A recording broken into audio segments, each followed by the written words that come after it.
കർത്താവിൻ്റെ അതിപരിശുദ്ധനാമം വാഴ്ത്തപ്പെടുമാറാകട്ടെ. ഇന്നത്തെ ചിന്തയ്ക്കായി അപ്പോസ്തലനായ പൗലോസ് എബ്രായ സഭയ്ക്ക് എഴുതിയ ലേഖനം 3-ാം അധ്യായത്തിലെ 1-ാം വാക്യം നമുക്കൊന്ന് വായിക്കാം. നമ്മൾ പലതവണ അതിനെപ്പറ്റി ചിന്തിച്ചിട്ടുള്ളതാണ്. എബ്രായർ 3:1. അതുകൊണ്ട് വിശുദ്ധ സഹോദരന്മാരെ, സ്വർഗീയ വിളിക്ക് ഓഹരിക്കാരായുള്ളവരെ, അപ്പോസ്തലനും മഹാപുരോഹിതനുമായ യേശുവിനെ ശ്രദ്ധിച്ചു നോക്കുവീൻ. കേട്ടോ, വിശുദ്ധ വിളി എന്താണ്, വിശുദ്ധ വിളിയുടെ ഓഹരി എന്താണ്, ഇതൊക്കെ നമ്മൾ പലതവണ ചർച്ച ചെയ്തിട്ടുള്ള വിഷയങ്ങളാണ്. എന്നാൽ ഇന്ന് അതിൻ്റെ ഒരു വാക്ക് മാത്രം ഞാൻ എടുക്കുകയാണ്.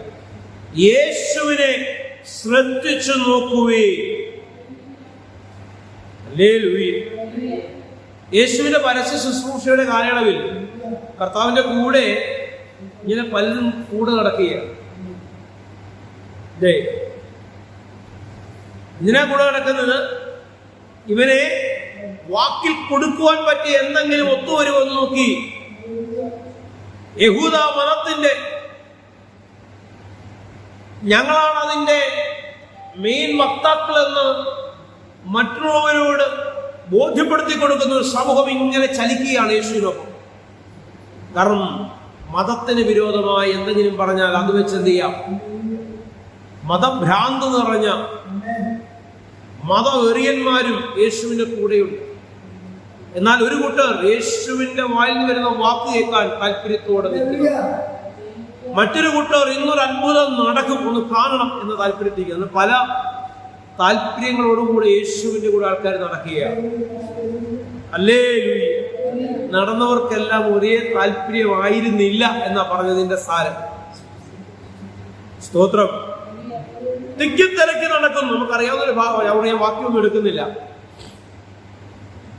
യേശുവിന്റെ വസ്ത്രത്തിന്റെ തൊങ്ങൽ രക്തസ്രാവം പാലിച്ചൊരു സ്ത്രീ തൊട്ടു.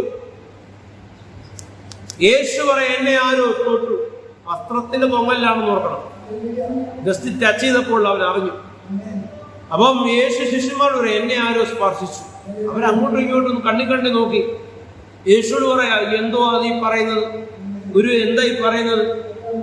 ഇത്രയും തിരക്കിനിടയിൽ എന്നെ തൊട്ടെന്ന് പറഞ്ഞാൽ പിടിച്ചിടിച്ച് തിക്കി ഇങ്ങനെ മുട്ടിയും തട്ടിയും നടക്കുന്ന ആ തിരക്കിനിടയിൽ എന്നെ ഒരാൾ തൊട്ടെന്ന് പറഞ്ഞാൽ എന്താ അതിന്റെ അർത്ഥം?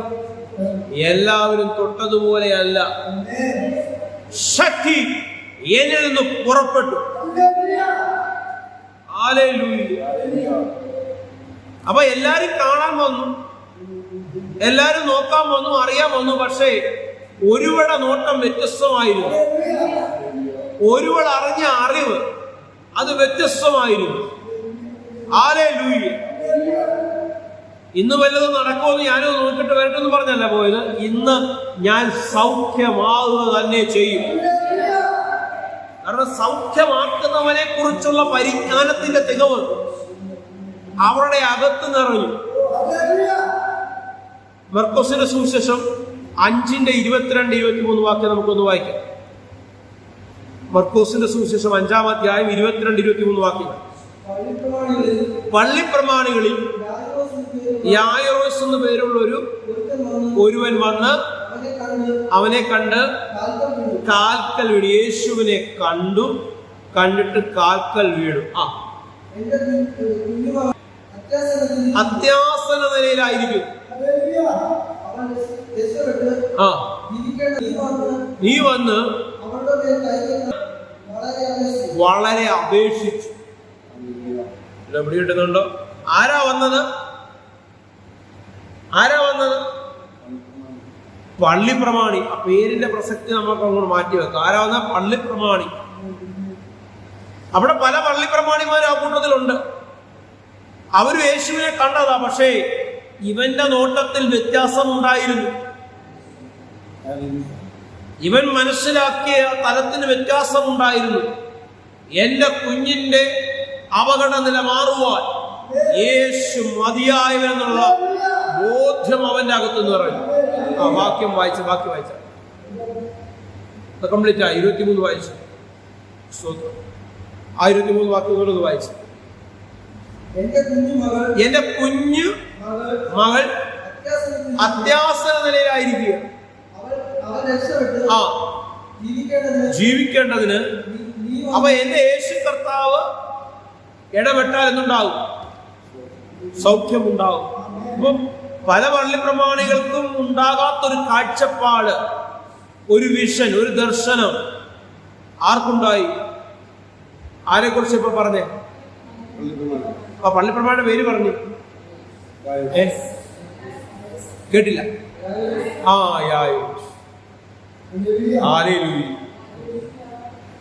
സ്തോത്രം. നിന്റെ ദേശത്ത് പലരുമില്ലേ? പലരും പലപ്പോഴും ഈ വചനങ്ങൾ കേൾക്കുന്നില്ലേ? എത്രയോ കൺവെൻഷൻ, എത്രയോ യോഗങ്ങൾ, ഏതെല്ലാം സഭകൾ, എന്തെല്ലാം പ്രാർത്ഥനകളും കൂട്ടായ്മകളും ആരാധനകളും നിരന്തരം കേൾക്കുന്നില്ലേ? എന്നിട്ട് ഒരു മാറ്റവും വരാതിരിക്കുന്നവർ നിന്റെ ഏറിയില്ലേ? ഉണ്ടല്ലോ. നിന്റെ കുടുംബത്തിലില്ലേ? ഉണ്ടല്ലോ. എന്നിട്ട് നീ എങ്ങനെ മാറി? കാഴ്ചപ്പാടിന്റെ വ്യത്യാസമാണ് നിന്നെ മാറ്റിയത്. കാഴ്ചപ്പാടിന്റെ വ്യത്യാസമാണ് നിന്നെ എന്ത് ചെയ്തത്? മാറ്റിയത്. ഹല്ലേലൂയ. മർക്കോസിന്റെ 5 നമ്മൾ ഇപ്പോൾ വായിച്ചത് അല്ലേ? മർക്കോസിന്റെ 6-ാം അധ്യായം അതിന്റെ 53 മുതൽ 56 വരെയുള്ള വാക്കുകൾ വേഗം ഒന്ന് വായിച്ചാട്ടെ. മർക്കോസ് 6, 53 മുതൽ 56 വരെ. അവർ അക്കരെ എത്തി ദേശത്ത് അറിഞ്ഞു. അവർ പടകിൽ നിന്ന് ഇറങ്ങിയ ഉടനെ ജനങ്ങൾ അവനെ അറിഞ്ഞു. ആ നാട്ടിലൊക്കെ ചുറ്റിയോടി അവനുണ്ടെന്ന് കേൾക്കുന്ന ഇടത്തേക്ക് അവനുണ്ടെന്ന് കേട്ട ഇടത്തേക്ക് ദീനക്കാരെയും കിടക്കയോട് എടുത്തുകൊണ്ട് വരിക. എന്താ ആ ദേശത്തില് ആൾക്കാരുടെ ഉള്ളിൽ അങ്ങനെ കാഴ്ചപ്പാടുണ്ടായ? എന്താ? എല്ലാരും കണ്ടതിൽ നിന്ന് വ്യത്യസ്തമായ ഒരു കാഴ്ച, വ്യത്യസ്തമായ ഒരു ദർശനം ആരുടെ ഉള്ളിലുണ്ടായി? കുറച്ചുപേരുടെ ഉള്ളിലുണ്ടായി. അവര് അടങ്ങിയിരുന്നില്ല. അവർ രോഗികളെ, കിടക്കുന്ന രോഗികളെ അവിടെ കിടന്നോന്നല്ല, ഈ അവസ്ഥ ഞങ്ങൾ എടുത്തോണ്ട് വരാം, സൗഖ്യം നടക്കുമെന്ന്, കിടക്കയോട് കൊണ്ടുപോകുന്നു, തിരിച്ചു നടന്നു പോകുന്നു. കാരണം അവരുടെ വിഷൻ, അവരുടെ ദർശനം, അവരുടെ കാഴ്ചപ്പാടിന് വ്യത്യാസമുണ്ടായിരുന്നു. സ്തോത്രം. എത്രാമത്തെ വാക്യം വായിച്ച്? 55, 56 വായിക്കണം. ഊരുകളിലോ പട്ടണത്തിലോ കുടിലുകളിലോ അവർ ചെന്നിടത്തൊക്കെയും അവർ ചന്തകളിൽ രോഗികളെ കൊണ്ടുവന്ന് വെച്ചു. അവന്റെ വസ്ത്രത്തിന്റെ തൊങ്ങലെങ്കിലും തൊടേണ്ടതിന് അപേക്ഷിക്കുകയും അവനെ തൊട്ടവർക്ക് ഒക്കെയും സൗഖ്യം വരികയും ചെയ്തു. എന്തോ വലിയ സംഭവമാണ് അല്ലേ? ആർക്കാ വിടുതലുണ്ടായത്? ആർക്കാ അത്ഭുതം ഉണ്ടായത്? ലോകക്കാർ നോക്കിയ കണ്ണുകൊണ്ട് ആ തലത്തിൽ കാര്യങ്ങളെ വീക്ഷിച്ചവർക്കല്ല. യേശു ആരെന്നത് അല്ലെ ആരാണെന്നുള്ള ആ പരമാർത്ഥമായ സത്യത്തെ സൂക്ഷ്മമായി മനസ്സിലാക്കിയവർ, അത് വിശ്വസിച്ച് അതിനുവേണ്ടി ഒരു നിലപാട് സ്വീകരിച്ചവർ, ഹല്ലേലൂയ, അവർക്ക് അടങ്ങിയിരിക്കാൻ കഴിയില്ല. അവരെന്ത് ചെയ്തു? രോഗികളെ കിടക്കയോട് എടുത്ത് കർത്താവിന്റെ സന്നിധി കൊണ്ടിരിക്കുകയാണ്. ലൂക്കോസ് 5-ാം അധ്യായം 12-13 വാക്കുകൾ ഒന്ന് വായിക്കാം. ലൂക്കോസ് 5:12-13 വേഗം വായിക്കാം. ലൂക്കോസ് 5:12-13. അവനൊരു പട്ടണത്തിൽ ഇരിക്കുമ്പോൾ കുഷ്ഠം നിറഞ്ഞ ഒരു മനുഷ്യൻ യേശുവിനെ കണ്ട് കവന്നു വീഴും. യേശുവിനെ കണ്ടു അവൻ കവന്നു വീഴും. കർത്താവേ നിനക്ക് മനസ്സുണ്ടെങ്കിൽ ശുദ്ധമാക്കുവാൻ കഴിയും. അവ കർത്താവിന് മനസ്സുണ്ടെങ്കിൽ എന്റെ ബന്ധനം അഴിയും. ഒരു കാഴ്ചപ്പാട് അവന്റെ അകത്തുണ്ടായി, ഒരു ദർശനം അവന്റെ അകത്തുണ്ടായി. എല്ലാരും നോക്കിയതുപോലെയല്ല അവൻ നോക്കിയത്, എല്ലാവരും കണ്ടതുപോലെയല്ല അവൻ കണ്ടത്. ഭ്രഷ്ട് കൽപ്പിക്കപ്പെട്ട എനിക്ക് ഇനി എന്ത് വിടുതൽ, എന്ത് സൗഖ്യം അല്ലേ, എന്തിനാ ഇങ്ങനെ ജീവിക്കുന്നത് എന്നല്ല അവൻ ചിന്തിച്ചത്. അവന്റെ കാഴ്ചപ്പാടിനൊരു വ്യത്യാസമുണ്ടായി, അവന്റെ ചിന്താഗതിക്കൊരു മാറ്റമുണ്ടായി. അവൻ പറയാ, അങ്ങക്ക് മനസ്സുണ്ടെങ്കിൽ ഞാൻ എന്ത് ചെയ്യും? എന്നെ സൗഖ്യമാക്കാൻ കഴിയും, എന്നെ സൗഖ്യമാക്കാൻ കഴിയും എന്ന് അവനോട് അപേക്ഷിച്ചു. യേശു കൈ നീട്ടി അവനെ തൊട്ടു. ആരെ തൊട്ടു? പഴയ നിയമ വിധിപ്രകാരം ഭ്രഷ്ട് കൽപ്പിച്ചു മാറ്റി നിർത്തിയ ഒരു വ്യക്തിയെ കർത്താവ് തൊട്ടു. തൊടുന്നവൻ അശുദ്ധനായി മാറുമെന്ന് ഹല്ലേലൂയ യഹൂദന്റെ ഹല്ലേലൂയ മതഗ്രന്ഥത്തിൽ എഴുതിയിരിക്കുമ്പോൾ, മതവിശ്വാസത്തിൽ പഠിപ്പിക്കുമ്പോൾ അതിന് വിരുദ്ധമായ ഒരു പ്രവൃത്തി എന്റെ കർത്താവിൽ നിന്നും ഉണ്ടാകുകയാണ്. എന്താ അങ്ങനെ പ്രവൃത്തി ഉണ്ടാകുന്ന കാരണം? അവന്റെ കാഴ്ചപ്പാടാണ്. ആ കാഴ്ചപ്പാടിനെ മാനിച്ച കർത്താവ്. സ്തോത്രം.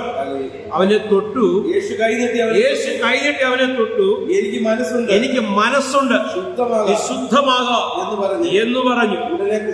ഉടനെ കുഷ്ഠം അവനെ വിട്ട് മാറി. ചേർന്ന് കർത്താവിനെ ശ്രദ്ധിച്ചാൽ ഒരു ചർച്ചയിൽ തന്നെ നാളുകളായിട്ട് ചില അസ്വസ്ഥതയോട് പ്രശ്നങ്ങളോട് വരുന്നവരുണ്ട്. എന്നാൽ സ്തോത്രം ഇന്നലെ വന്നവർക്ക് അല്ലെ ഇന്ന് വരുന്നവര് വിടുതൽ കൊണ്ട് പോകുന്നത് കാണാറുണ്ട്. അപ്പോൾ ചിലരിക്കും പക്ഷേ അവർക്ക് പെട്ടെന്ന് വിടുതലുണ്ടായി, എനിക്കെന്താ ഉണ്ടാകും? ഒറ്റ വിഷയമുള്ളൂ, അവന്റെ വിഷയവും നിന്റെ വിഷയവും തമ്മിലുള്ള വ്യത്യാസമാണ്. അവര് വന്നത് വിടുതലിന് വേണ്ടി തന്നെയാണ്. വിടുതൽ ലഭിക്കുമെന്ന് ഉറച്ചാവാണ്. നീ ഇന്നും കാണാനിരിക്കുക, നീ ഇന്നും വിമർശിക്കാനിരിക്കുക. ആർക്കൊക്കെ കുറ്റമുണ്ട്, ആർക്കൊക്കെ കുറവുണ്ട്, ആരൊക്കെ വിശുദ്ധനാണ്, ആരൊക്കെ വിശുദ്ധരല്ല, മാർഗിടാൻ വന്നിരിക്കുക. ഇതിനകത്ത് വ്യത്യാസമുണ്ട്. ഈ തിരിഞ്ഞ് നിങ്ങൾ ആരെ പോലാകാൻ വചനം പറഞ്ഞത്? ശിശുക്കളെ പോലെയാകും. നിങ്ങൾ വിധിക്കപ്പെടാതിരിക്കേണ്ടതിന് നിങ്ങൾ ആരെ എന്ത് ചെയ്യരുത്? വിധിക്കരുത്. സ്തോത്രം. 12-13 വായിച്ചു. ഓക്കെ. 1 പത്രോസ് 5:7. 1 പത്രോസ് 5-ാം അധ്യായം 7-ാം വാക്യം. 1 പത്രോസ് 5:7 വായിച്ചാൽ, അവൻ നിങ്ങൾക്കായി കരുതുന്നതാകിയാൽ നിങ്ങളുടെ സകല ചിന്താകുലവും അവന്റെ മേലിട്ടുകൊള്ളും. ഈ ഒരു ദർശനം, ഒരു കാഴ്ചപ്പാട് ചെയ്യാമെന്ന് ഇല്ലാത്തവന് ഈ വാക്യം ഉൾക്കൊള്ളാൻ പറ്റുമോ? ശുശ്രൂഷൻ അങ്ങനെ പറയാം, പാസ്റ്റർക്ക് അങ്ങനെ പറയാം, ദേവദാസന് അങ്ങനെയൊക്കെ പലതും പറയാം. ഞങ്ങൾക്കറിയാം ഞങ്ങളുടെ ജനിച്ചത് എന്താ. നിങ്ങളുടെ സകല ചിന്താകുലം എവിടെ കിട്ടുക? കൃത്യമായ ഒരു വിഷൻ, കൃത്യമായ ഒരു ദർശനം, ഒരു കാഴ്ചപ്പാട് ഇല്ലാത്ത ഒരു വ്യക്തിക്ക് ഉൾക്കൊള്ളാൻ പറ്റുന്ന ഒരു വാക്യമല്ല അത്. എന്റെ അപ്പയുടെ സന്നിധിയിൽ ഞാൻ വെച്ച വിഷയങ്ങൾക്ക് മറുപടി ഉണ്ടാവുക തന്നെ ചെയ്യും. എന്റെ പടകിനെ നിറയ്ക്കുവാൻ മതിയായവരൊക്കെ ഞാൻ സേവിക്കുന്ന എന്റെ ദൈവം. സ്തോത്രം. ആ വാക്യം പൂർണ്ണമായി അല്ലേ? അവൻ തക്ക സമയത്ത് നിങ്ങളെ ഉയർത്തും. അവന്റെ ബലമുള്ള കൈക്കീഴിൽ എന്ത് ചെയ്യണം അല്ലെ? ലൂക്കോസ് 5:1-11 വരെ വായിച്ചാട്ട്. ലൂക്കോസ് 5:1-11 വരെ. ലൂക്കോസ് 5-ാം അധ്യായം 1-11 വരെ വായിച്ചു. ഗന്നേസരത്ത് തടാകത്തിന്റെ കരയിൽ നിൽക്കുമ്പോൾ പുരുഷാരം ദൈവവചനം കേൾക്കേണ്ടതിന് അവനെ രണ്ട് പടക് കരയ്ക്ക് അടുത്ത് നിൽക്കുന്നത് അവൻ കണ്ടു. അവയിൽ നിന്ന് മീൻ പിടിക്കാൻ ഇറങ്ങി വല കഴുകുകയായിരുന്നു. ആ പടകളിൽ ശീമോനുള്ളതായ ഒന്നിൽ അവൻ കയറി കരയിൽ അല്പം നീക്കണമെന്ന് അവനോട് അപേക്ഷിച്ചു. അങ്ങനെ അവൻ പുരുഷാരത്തെ ഉപദേശിച്ചു. സംസാരിച്ചു തീർന്നപ്പോൾ അവൻ ശിവനോട് ആഴത്തിലേക്ക് മീൻപിടുത്തത്തിന് വലയെടുക്കുകയില്ലെന്ന് പറഞ്ഞു. നിങ്ങൾക്കറിയാം, പെരുത്ത മീൻകൂട്ടം വലയിൽ അകപ്പെട്ടു. അവന് വലിയൊരു ബ്ലെസ്സിംഗ് ഉണ്ടായി അല്ലേ? പക്ഷെ അതിന് മുന്നത്തെ ആ സാഹചര്യം നോക്കുകയും വല കഴുകിക്കൊണ്ടിരിക്കുക, ഒന്നുമില്ല, ശൂന്യതയാ. കർത്താവ് പറയാ, ഈ പടക് അല്പനേരത്തേക്ക് എനിക്ക് ഒന്ന് വിട്ടുതരാം, അല്പവും നീക്കാം, ഞാൻ ഇതിൽ കയറി ഇവരോടൊന്ന് സംസാരിക്കുവാൻ ആഗ്രഹിക്കുന്നു. നിങ്ങളാണ് എന്ന് പറയും. ഒന്നാമതേ എല്ലാം പോയിരിക്കുക അല്ലേ? ഒരു മത്തിക്കുഞ്ഞു പോലും വലയിൽ ഉടക്കിയിട്ടില്ല. ആകപ്പാട് ബുദ്ധിമുട്ടും പ്രയാസമായിട്ടിരിക്കുക. പിന്നെയും വല എന്താ, പിന്നെ ഈ വള്ളത്തേക്ക് പ്രസംഗിക്കാനോ അതിനൊന്നും എന്റെ വള്ളം കിട്ടത്തില്ലല്ലേ? അങ്ങനല്ലേ സാധാരണ ഒരു വ്യക്തി പറയത്തുള്ളൂ. പക്ഷെ ശിമോൻ എന്ത് ചെയ്തു? അതിന് പൂർണ്ണ സമ്മതം താൻ പ്രകടിപ്പിച്ചു. അവന്റെ കാഴ്ചപ്പാടിന്റെ വ്യത്യാസമാണ്. ഹല്ലേലൂയ. അവനൊരു ബോധ്യമുണ്ട്. ആളിൽ ചോദിച്ചവൻ നിസ്സാരക്കാരനല്ല. ഈ പടകർ അല്പം നീക്കാവെന്ന് ചോദിച്ചവൻ നിസ്സാരക്കാരനല്ല. അവനവിടെ സുവിശേഷം വർത്തമാനം ജനത്തോട് ഉപദേശിച്ചു. തുടർന്ന് എന്ത് ചെയ്തു? അത് കഴിഞ്ഞ് പത്രോസിന്റെ വിഷയത്തിൽ ഇടപെടുകയാണ്. പിടികിട്ടുന്നുണ്ടോ? അതാണ് വചനം പറയുന്നത്, മുമ്പേ അവന്റെ രാജ്യവും നീതിയും നിങ്ങൾ അന്വേഷിപ്പീൻ, അതോടുകൂടെ എന്തൊക്കെയും ജീവനും ഭക്തിക്കും വേണ്ടി സകലതും അവൻ നിങ്ങൾക്ക് ഒരുക്കി തരും. ഇത് കർത്താവിനെ കുറിച്ചുള്ള കൃത്യമായൊരു ബോധ്യമില്ലാത്തവനോട് പറഞ്ഞാൽ അവൻ എന്തോ പറയും? ഇവിടെ ചുമ്മാ വെറുതെ നിന്റെ സമയം കളച്ചില്ല അല്ലേ? ഇന്നലെ ഓടുന്നു കണ്ടു വൈകിട്ട്, പിന്നെ ഇന്നൂടെ പോകേണ്ട കാര്യമാണ്. എന്നും അങ്ങ് പ്രാർത്ഥനയും കൂട്ടായ്മയും പറഞ്ഞു കിടക്കുക. എന്താ പ്രയോജനം? എന്താ ഇതിന്റെയൊക്കെ പ്രയോജനം? അല്ലല്ലോ, ഞങ്ങൾ ഒരുവിനെ അറിഞ്ഞു. പാപത്തിന്റെ പടുകുഴിയിൽ കിടന്ന എന്നെയും നിങ്ങളെയും വലിച്ചെടുത്ത് അവന്റെ രാജ്യത്തിൽ ഉറപ്പിച്ചു എന്നുള്ള ബോധ്യം നമ്മുടെ അകത്തുണ്ടെങ്കിൽ നമുക്ക് ലോകക്കാർ പറയുന്നത് കേട്ട് അടങ്ങിയിരിക്കാൻ കഴിയത്തില്ല. കഴിഞ്ഞ ദിവസം എന്നോടൊരു വ്യക്തി ചോദിച്ചു, സാറേ, ഈ പല സഭകളിലെ ദേവദാസന്മാർക്കൊക്കെ ശമ്പളമുണ്ട്. ഞാൻ പറഞ്ഞു, എസ്റ്റാബ്ലിഷ് ആയിട്ടുള്ള വലിയ സഭകളിലൊക്കെ ദേവദാസന്മാരായിട്ട് നിയോഗിക്കപ്പെടുന്നവർക്ക് സഭ ഒരു ചെറിയൊരു ശമ്പളം, അതൊന്നും വലിയ നിങ്ങൾ ഉദ്ദേശിക്കുന്ന തരത്തില്ല, ചെറിയൊരു ശമ്പളം അവർക്ക് കിട്ടും. അപ്പൊ ഈ സ്വതന്ത്ര സഭകളൊക്കെ നടക്കുന്നത് അവർക്കാരും ശമ്പളം കൊടുക്കും. ചിലർക്ക് രാവിലെ പോലെ ഈ വഴിത്തലക്കിലൊക്കെ ഒന്ന് പ്രസംഗിക്കുന്നത് കാണാമല്ലോ, അവർക്കൊക്കെ ശമ്പളം കൊടുക്കുന്ന ആരാ? അപ്പൊ ഞാൻ പറഞ്ഞു, ഒരു വലിയ വിടുതൽ അവരുടെ ജീവിതത്തിൽ അനുഭവിച്ചതിന്റെ അടിസ്ഥാനത്തിൽ അവർ ഇറങ്ങിത്തിരിച്ചത്. ആ ആവേശം, ആ നല്ലൊരു അനുഭവം മറ്റുള്ളവരിലേക്ക് പകരേണ്ടതിന് അവർ കിട്ടുന്ന സമയമൊക്കെയും അതിനുവേണ്ടി എന്ത് ചെയ്യുക? വേർതിരിക്കുക. അതുകൊണ്ട് ദൈവവും അവരുടെ കാര്യത്തിൽ എന്ത് ചെയ്യും? ദൈവവും അവരുടെ കാര്യത്തിൽ ഇടപെടും. അവർക്ക് വേണ്ടതൊക്കെ ദൈവം ഒരുക്കി കൊടുക്കുവാൻ മതിയായവനത്രേ. അപ്പൊ ആ പറഞ്ഞവർക്ക് കുറച്ച് കാര്യങ്ങൾ മനസ്സിലായി, കേട്ടവർക്ക് കുറച്ച് കാര്യങ്ങൾ പിടികിട്ടി. ഹല്ലേലൂയ. യാതൊരു പടയാളിയും തന്റെ കുടുംബത്തെ ചൊല്ലി എന്ത് ചെയ്തില്ല? എന്റെ കുടുംബത്തെ, ഞാനൊരു പട്ടാളക്കാരന്റെ മകനായി ജീവിച്ചൊരു വ്യക്തിയാണ്. എൻ്റെ പിതാവ് ഇന്ന് ഈ ഭൂമിയിലില്ല. അപ്പം എൻ്റെ അപ്പൻ ജീവനോടിരുന്ന കാലം, മരിച്ചതിന് ശേഷം പോലും ഒരു മിലിറ്ററിക്കാരനാണെന്നുള്ളതിൻ്റെ പ്രിവിലേജ്, എൻ്റെ അപ്പൻ മിലിറ്ററിക്കാരനായിരുന്നു എന്നുള്ളതിൻ്റെ ഗുണഗണങ്ങൾ എനിക്ക് അനുഭവിക്കാനിടവരും. കണ്ടന്റ് മനസ്സിലാകുന്നുണ്ടോ? ലോകപ്രകാരം ഒരു രാജ്യത്തിന്റെ മിലിറ്ററിയിലെ ഒരു മിലിറ്ററി പേഴ്സണെ എന്തുമാത്രം ആ രാജ്യം അവരുടെ കാര്യങ്ങൾ അവരുടെ കുടുംബത്തിൽ ഇടപെടുമെങ്കിൽ, സ്വർഗീയ മിലിറ്ററിയായ ദൈവരാജ്യത്തിന് വേണ്ടി പോരാടുന്ന സൈനികനെ നിന്റെ സകല കാര്യങ്ങളിലും ദൈവം തീർപ്പ് കൽപ്പിച്ചുകൊള്ളു. നീ ഒന്നിനെ ചൊല്ലിയും ഭാരപ്പെടേണ്ട. നിന്നെ ഏൽപ്പിച്ചിരിക്കുന്ന ദൗത്യം തിരിച്ചറിഞ്ഞ് നീ മുന്നോട്ട് ചുവടുവെക്കുക തന്നെ ചെയ്താട്ട് ഹല്ലേലൂയ, വിശ്വാസത്തിന്റെ തീയുമായി മുന്നോട്ട് നീങ്ങിയാട്ട് ജീവനും ഭക്തിക്കും വേണ്ടിയ സകലതും അവൻ നിനക്ക് വേണ്ടി ഒരുക്കി തരും. നിന്റെ മക്കൾ പട്ടിണി കിടക്കുവാൻ അവൻ സമ്മതിക്കത്തില്ല. ഹല്ലേലൂയ. ജീവനും ഭക്തിക്കും വേണ്ടിയ സകലതും നിന്റെ ജീവിതത്തിൽ ഉണ്ടാകും. ലോകപ്രകാരം ജീവിക്കുന്നവന് നീ തമ്മിലുള്ള വ്യത്യാസം എന്താണെന്ന് എന്റെ ദൈവം ലോകത്തിന്റെ മുമ്പിൽ കാണിച്ചു. ഞാനാണ് നിങ്ങളുടെ ദൈവമെന്ന് എന്റെ കർത്താവ് തെളിയിക്കുമെന്നായി പറഞ്ഞു. കണ്ണുകടയ്ക്കാം, പ്രാർത്ഥിക്കാം. പ്രിയപിതാവേ, കർത്താവേ, ഈ വചനം കേട്ടുകൊണ്ടിരുന്ന എല്ലാവരെയും അവരുടെ സന്നിധി സമർപ്പിച്ച് പ്രാർത്ഥിക്കുക. ഭാരങ്ങളില്ലാത്ത, പ്രയാസങ്ങളില്ലാത്ത ഒരു തലം സകലരുടെയും ഹൃദയത്തിൽ ഉണ്ടാകട്ടെ. ഏത് വിഷയത്തിനും മറുപടി തരുവാൻ എന്റെ ദൈവം ശക്തിയുള്ളവനത്ര. ഞാൻ ആരെ വിശ്വസിക്കുന്നുവെന്ന് എനിക്ക് നല്ല ബോധ്യമുണ്ടായിരുന്നു. ഓരോ വ്യക്തിക്കും പറയുവാൻ തക്കവണ്ണം സ്വർഗീയ ദർശനങ്ങളാൽ നിറയ്ക്കണമേ എന്ന് ഞാൻ പ്രാർത്ഥിക്കുകയാണ്. സ്വർഗത്തിന്റെ കരം ചലിക്കുന്നതിനെ ഓർത്ത് സ്തോത്രം. എന്റെ കർത്താവിന്റെ അധികാരമുള്ള നാമത്തിൽ തന്നെ. ലാസ്റ്റ് ടൈം ബ്രൈറ്റ് ട്രക്കിന്റെ പ്ലാറ്റ്ഫോമിൽ നിന്നുകൊണ്ട് ഞാൻ വിളിച്ചു പറയുക, കർത്തൃനാമത്തിൽ നീ ചെയ്യുന്ന സകല പ്രവൃത്തികൾ ഒരു പ്രതിഫലം നിനക്ക് നിശ്ചയമായി ഉണ്ടാകും. നിന്റെ സ്ഥിതിയെ അവൻ മാറ്റുവാൻ മതിയായവനത്രേ. ദൈവം നിങ്ങളെ ധാരാളമായി നിറയ്ക്കട്ടെ, ശക്തീകരിക്കട്ടെ. ആമേൻ, ആമേൻ.